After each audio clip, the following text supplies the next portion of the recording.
Peter Dutton is all but guaranteeing vital upgrades to the Bruce Highway in Queensland after vowing to match Labor's $7.2 billion funding pledge. The opposition leader also plans to ban the CFMEU from all future highway projects. But the government says it's the Australian Workers' Union rather than the Construction Union that's had involvement in the state's major road infrastructure bills. Joining me now is Employment and Workplace Relations Minister and Queensland Senator Murray Watt. Minister Watt, welcome to the show. So how did this stuff up happen, the AWU and the CFMEU? Well, good to be with you, Leigh. Look, I think this just shows that when it comes to Peter Dutton, he's always more interested in trying to play politics than in actually helping people. This whole issue about the Bruce Highway, it's not about unions, it's not about politicians, it's actually about road safety and about helping Queenslanders stay alive on the roads. And that's why I was so pleased that on Monday this week, we saw Prime Minister Anthony Albanese commit the $7.2 billion of funding to fix the Bruce Highway once and for all.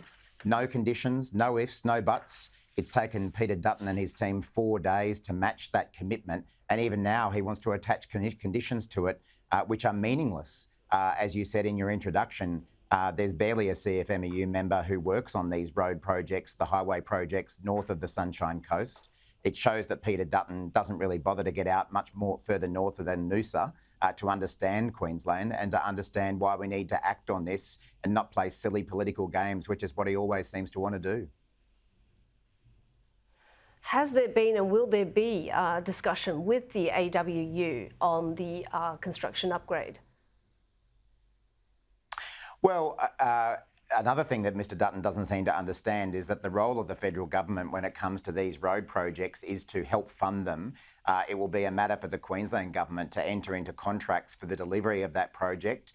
But I would expect that the similar industrial arrangements will continue under the new government as occurred under the previous government.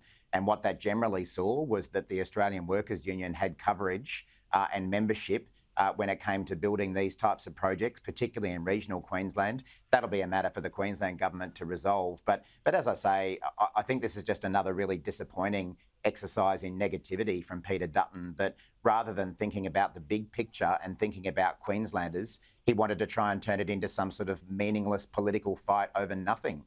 He should have actually just committed to this straight away. We had 3 days of the Shadow Treasurer, Angus Taylor, refusing to commit this funding. We saw yesterday, I think, on your network, the Shadow Infrastructure Minister, Bridget McKenzie, described this and other projects as a splurge and not in the national interest. So it's taken 4 days for a Queensland-based opposition leader to realise that Queenslanders actually need this investment rather than the ongoing political games.